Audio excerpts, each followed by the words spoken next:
Shalom, I'm Messianic Rabbi, Porat, speaking to you right here from Yerushalayim, from Jerusalem, Israel, in the Feast of Tabernacles, Sukkot.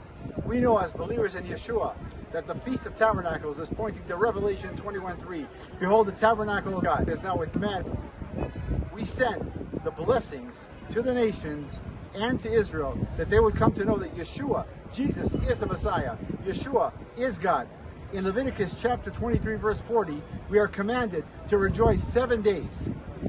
Tabernacles is the last and seventh feast, and therefore the rejoicing for 7 days is a foreshadow of us rejoicing in the kingdom with Yeshua forever and evermore. May you and your family have a blessed Feast of Tabernacles, Sukkot, from Israel, as we continue to preach the gospel here at Shekol Israel Ivasha, until all Israel shall be saved. Romans 11:26. I'm Messianic Rabbi, Porat, sending you blessings from Jerusalem and happy Feast of Tabernacles, Sukkot. Shalom.